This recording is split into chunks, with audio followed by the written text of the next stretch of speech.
Hi guys, welcome to another random episode of the Be Living Podcast, a very spontaneous one. I got a DM today, not a DM, a mail. I haven't gotten in a long time, and it was really strange, and I felt like I had to do something. So he just said, I'm not going to say this person's name obviously. You should talk about erectile dysfunction. Older people are suffering from it. It'll be worse for the younger ones. He's thriving on the silence. You should have the balls to talk. My first thought was, the fuck is this person talking to me like this? And I remember that I'm supposed to be taking news like this, and however you put it, I think it is my duty to try to do something about it. So this is for men, right? And I'm not even talking about people who are necessarily my age or even older than me. I'm talking about people who are younger. I want people who are like coming of age, maybe 16 thereabouts and above, to listen to this, right?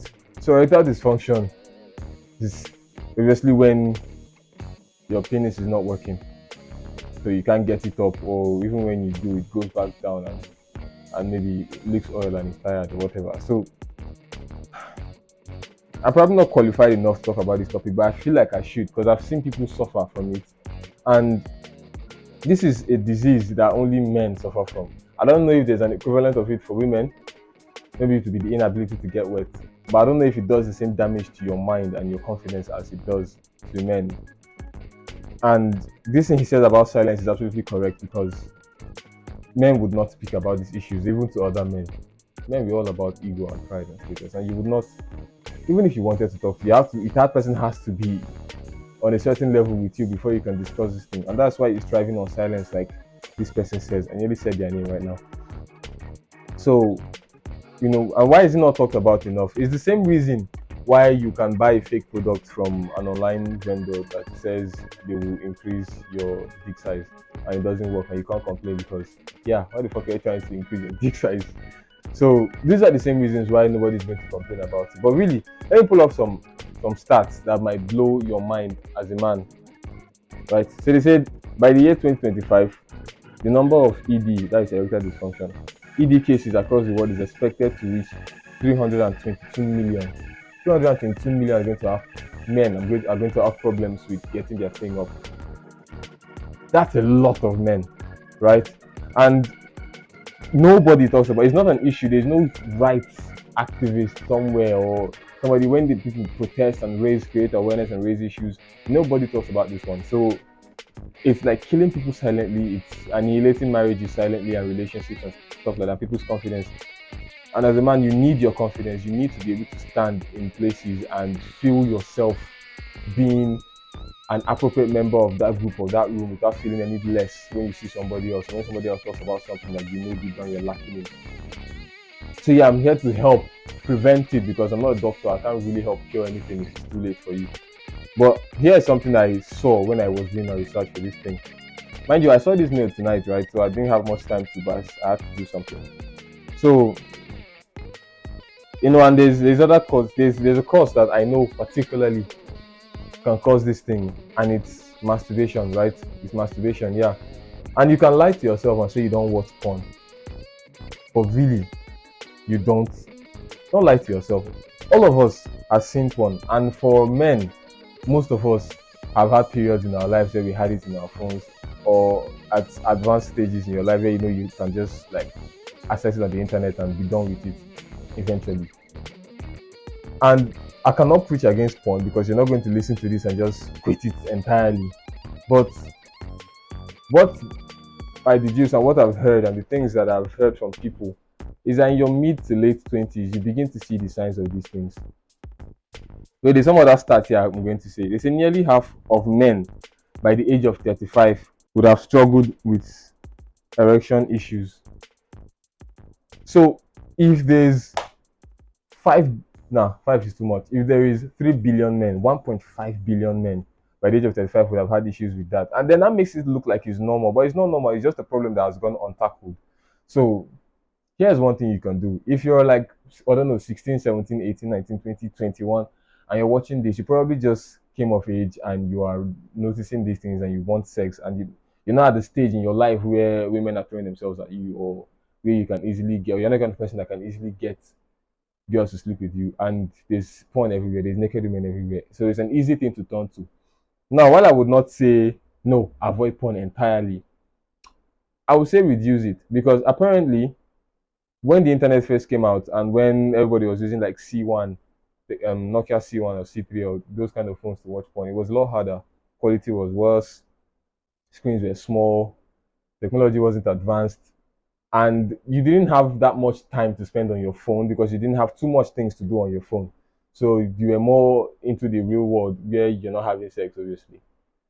So, but now the people who were in that generation who like beat their meat as if it was a thief in that generation are the ones who, I'm supposing this person is like suffering from it. Maybe this guy just this night like this now was trying to get it on with somebody and then just realized, yo, this thing is fucked up, and they've been listening, so they thought maybe I should say something to save the younger ones. I can't believe I'm talking to people who are younger than me as the younger ones. But it's what it is. So I'm suspecting porn is a big contributor, not really porn, but masturbation, right? And here's why. Let me tell you the logic in my brain behind why it works like this. So, sex is supposed to be you see a beautiful girl, if she's naked or she does one or two things, it arouses you, and then you can get your man up and get to work. But if at some point or normally in your life now, you every single day, you see incredibly hot pictures of women who are not even in your own race or around on your level, you see them, I don't know how raw I can be on YouTube, but you see them having sex, right? You see them naked, you see them having sex, and every day you ejaculate to those kind of images, right? You're doing that. Some people, I believe people genuinely beat them. I mean, if you're really idle, yeah, you can beat your meat like 4 or 5 times a day, and there are boys, men who do that. So when you're fucking slamming your meat that often, you might not feel anything for a couple of years, but then at some point in the future, you realize that the accumulation of all that, you've seen these women in that state and you see it so often every day, and you do this deed to those images and those pictures and those videos. When it comes to the real thing, maybe it will not affect you now that you're young, and I don't know much about what I'm saying. If I had experienced something, then probably I'll be more vivid.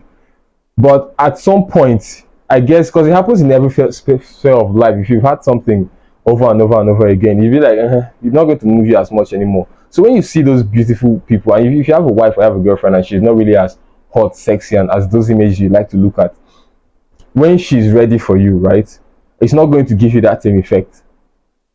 Sometimes you might have to pull out porn yourself before you can, or think of something you've watched before you can actually get aroused enough to do the job you're supposed to do in real life. And that's fucked up, because now that's depriving you of actual, real, rewarding, consensual relationship with a woman, with a real woman, because now you fucked up your mind with what you're looking at on the internet.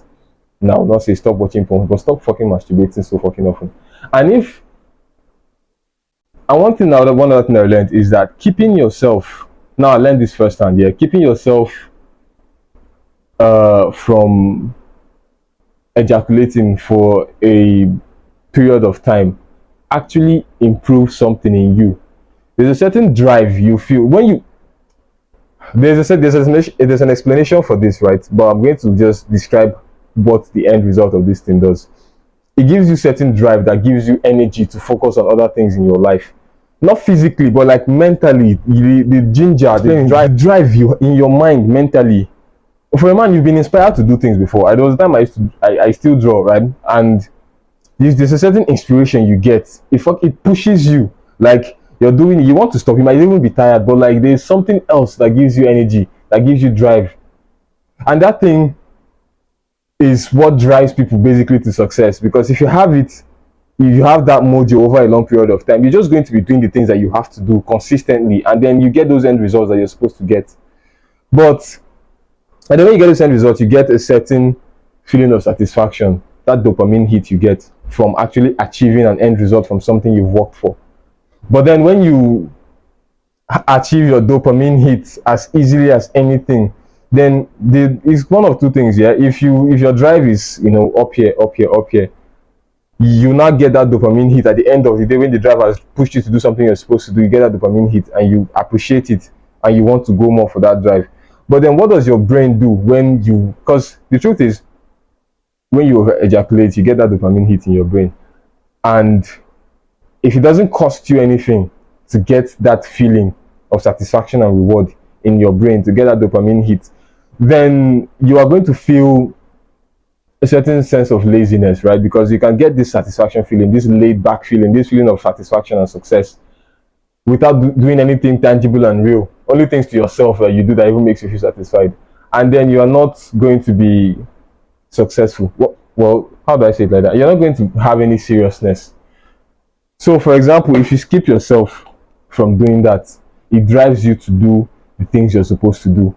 And that invariably makes your life a lot better.